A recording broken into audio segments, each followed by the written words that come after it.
Welcome back, Night Owls. This is Dr. Nighttime, and tonight we're talking about political extremism and what it would take to stop it and rein it in. I'm sure we've all noticed that there's been considerable political polarization. This has been backed up by some actual studies, rather than just anecdotal observations. And here I look into some models that could try to explain why that is happening and the means that would be necessary to try to rein in the extremists. Basic premise for this, we know that political polarization is happening. Polarization meaning not that a society is getting too extreme to one side or the other, but that people within the society have radically different opinions from each other. So you've got people moving to the extremes on both sides. Also, under some basic social welfare theory or any other theory, you'll have that some political positions should be off limits. They just cross certain lines that violate some codes of ethics. I've got a whole hour-long video on that puts a bound on how far you can go on the left and how far you can go on the right. Do note, this is not necessarily authoritative in the sense that there might be closer bounds in that are still problematic, but it does show here's a line that should not be crossed on the left and a line that should not be crossed on the right. I'll link to that video below. And that any opinion dynamics model to try to explain observed behavior should mimic the polarization that we have been observing. Some of the basic models do not show that. So here, I introduce a model that does exhibit the polarization, does mimic the polarization, and I propose a solution that, according to just the early numbers I'm throwing into this model, could show that something like that could work to rein stuff in. So basic opinion dynamics model, each person starts with an opinion, they talk to each other. Here, in my model, I assumed just a single issue. I assumed that the opinions you could have on that would be positions 1, 2, 3, 4, or 5. And so rather than just asking, hey, what is your opinion on this? And trying to pull people in towards your opinion. Right? If you look at a lot of the political dialogue and political writings out there, it's more, you'll focus on a single question, right? On this question, is the left going too far or is the right going too far? The main question I had in mind on this was the Israel-Palestine conflict. If you want to talk about polarization, you can certainly see stuff there. So, for example, if the question were, should Israel withdraw all of its settlers from settlements and outposts in the West Bank? And you were to either say, yes, that the settlements are an obstacle to peace, or no, pulling that out would just create too much of a vacuum and lead to extremist Palestinian terrorists taking them over and using that as a base for terrorist operations.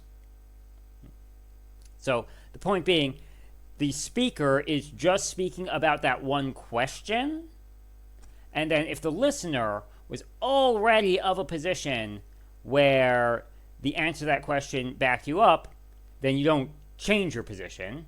And if the listener was one space away, there's a chance of switching positions. In the parameters I threw in my model, I just said, suppose there's a 10% chance. And when you just throw this in and run it, the result is rather promising. Pretty consistently, you get depolarization. Usually the magnetization ends up being somewhere towards the middle, occasionally position 2 or 4 rather than position 3. And so the good news about this is if we can get people to behave according to that model, then we're fine. We will have solved political polarization. The problem is that does not seem to actually explain how we behave. And so unless there's a means of changing people's underlying psychology, then that's not going to work. Do note that even when the underlying population starts with a bit of a slant, so for the standard setups, I just assumed let's start with a group of 100 people. Let's assume 20 people have each of opinions 1 through 5 and see what happens. And with the left slant, I assumed 30 people have position 1, 25 have position 2, 20 have position 3, 15 have position 4, and 10 have position 5. Now you can see there that you tended to get convergence. It was more common to get convergence at position 2 than position 4. I mean, you had this 1 at position 4 that was probably a bit of an outlier. Yeah, these were 12 distinct simulations for each one. But yes, promising results. Unfortunately, because this doesn't show any polarization, it can't explain what's wrong. Another positive, promising result. If you started with that left slant, but assumed that position 4 were more logical than the others, that is to say, if you would be moving into position 4, you've got twice as much chance, or a 20% chance rather than 10% chance of moving into position 4. And if you would be moving away from position 4, you've only got a 5% chance of moving away. So then the societal opinion dynamics converge to just consensus at the logical position. We really, really want this. Great that this model is showing it. Unfortunately, this does not seem to be reflected in how people actually behave. Brief mathematical description of what's going on. If you look at the overall magnetization being the average left or rightness, right? So just averaging out all the opinions, that has what's called the martingale property. That means for any given setup, whatever the magnetization is, the overall average magnetization is, it's just as likely to move up as it is to move down by one step. So on its average value, one step later is always equal to its current value. If you think about this, it's not too hard to figure out why.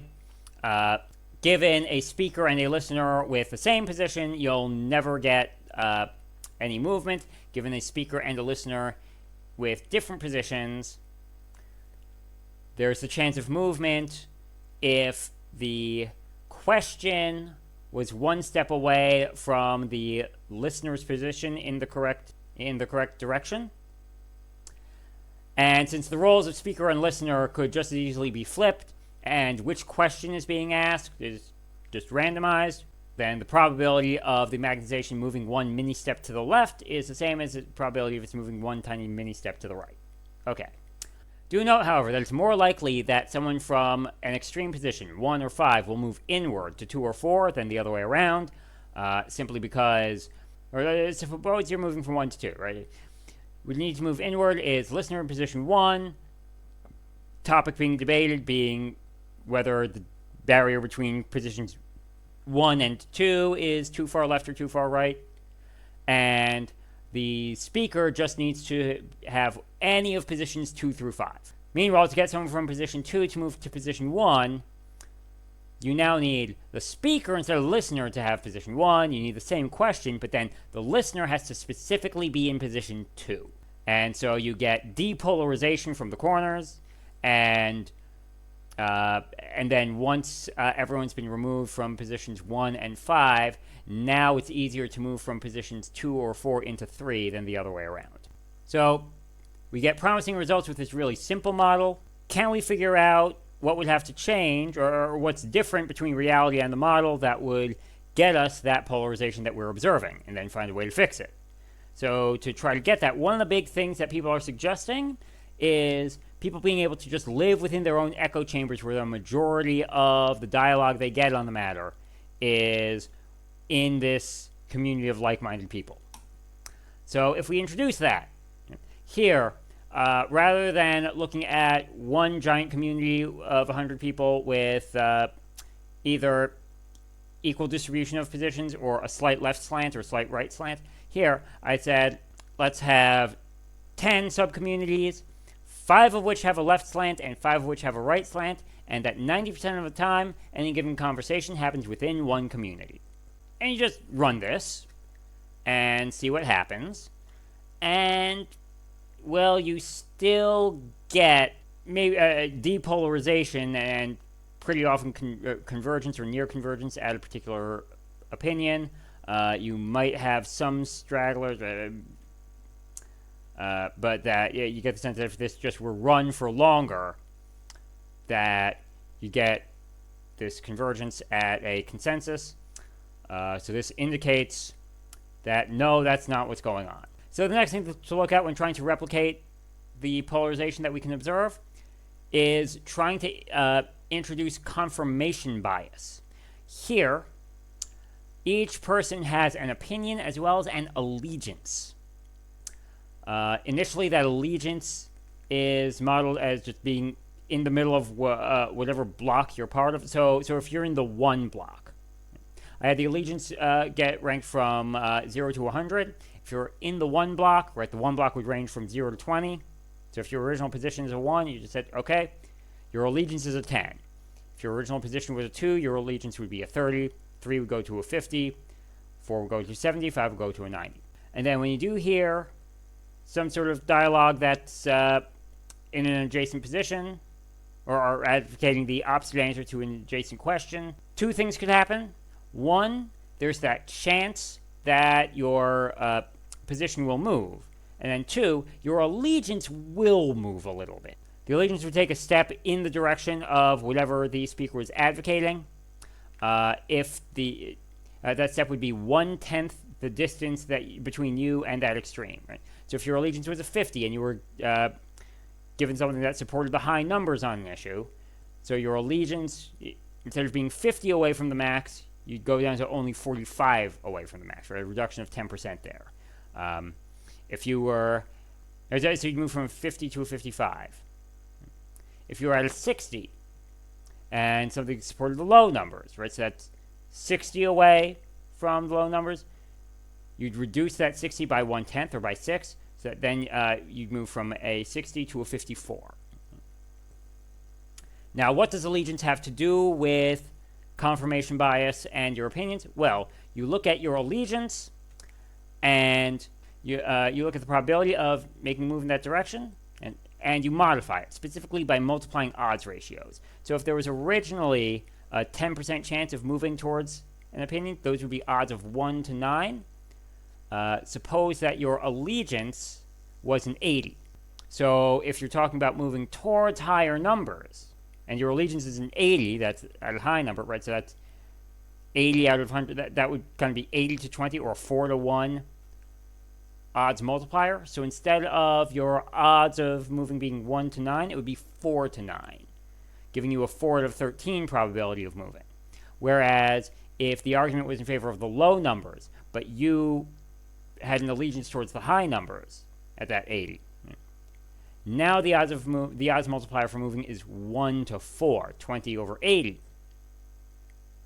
And so instead of having odds of 1 to 9 of moving, it would be 1 to 36, or probability of 1 in 37. So that's how this confirmation bias can lead you more likely to accept opinions in the direction you were already leaning. And we get this devastating result. This is exactly the sort of polarization, well, an extreme version of the polarization that we've been observing. This might be overdoing it a bit. But if we can come up with a change here that would fix this, then there's hope that it would fix what's actually happening in real society.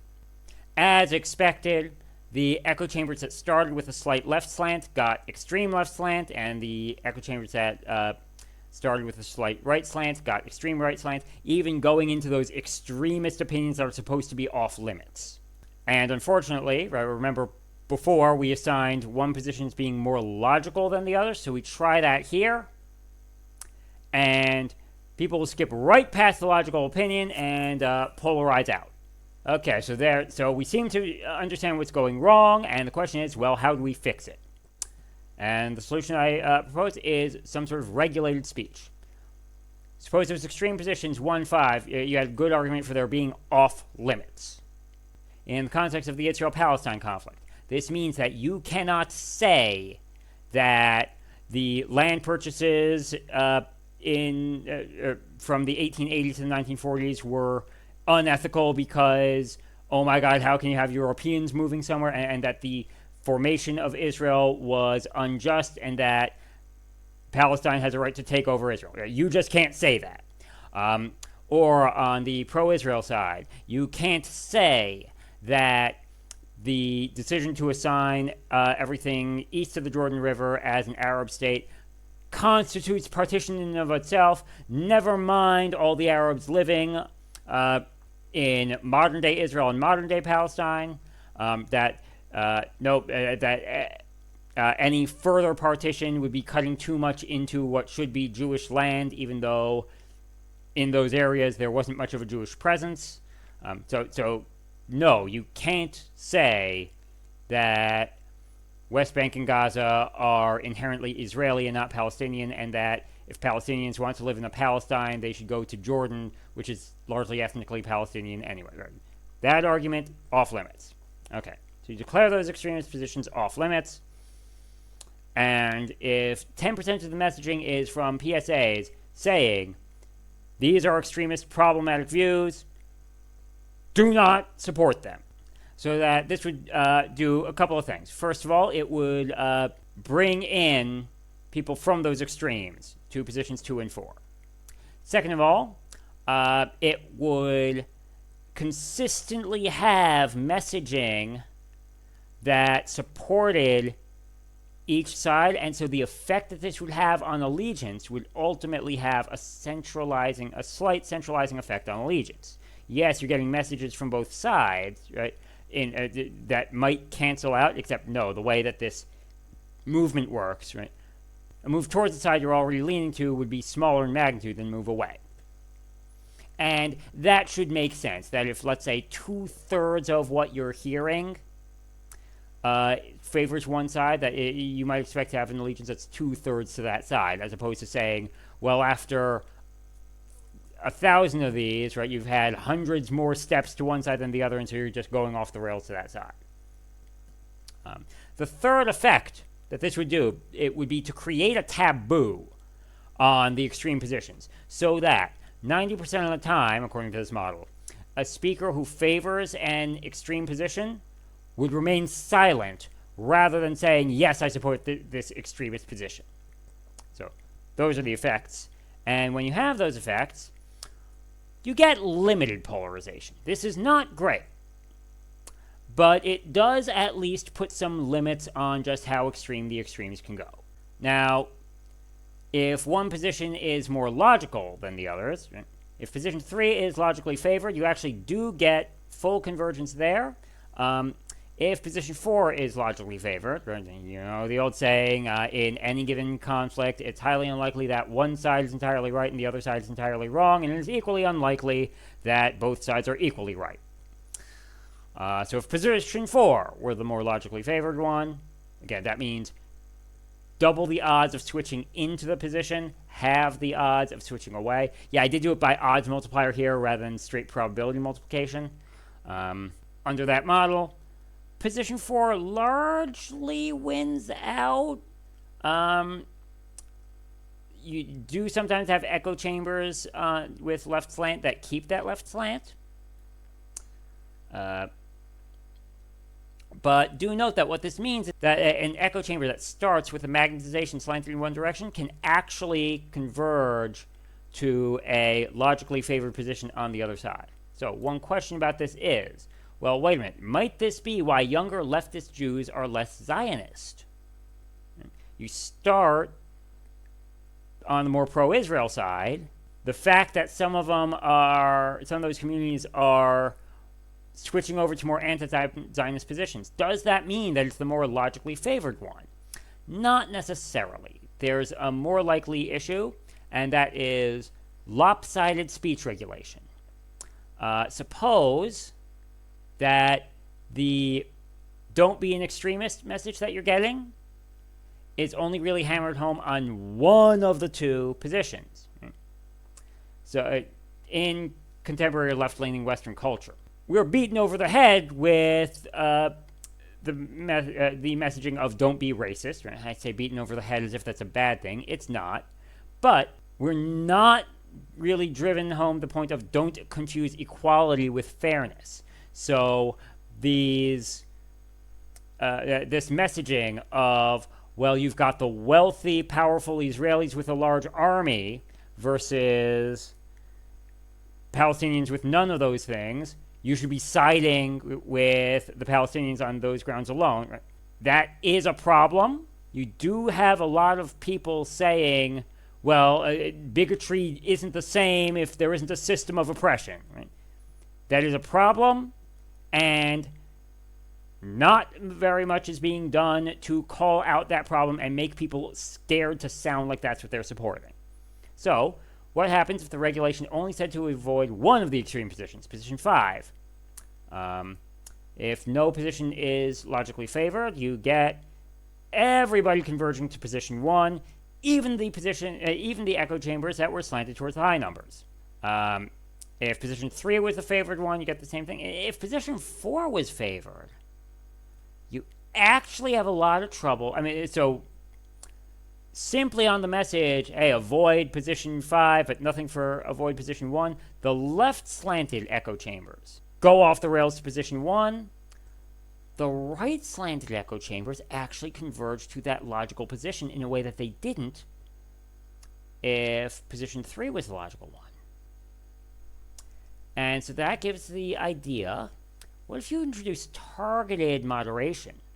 Rather than regulating the speech by just saying, hey, don't go to either extreme, what if you measure the magnetization of your particular echo chamber and focus your don't be an extremist PSAs on the extremism that your subcommunity is already leaning towards?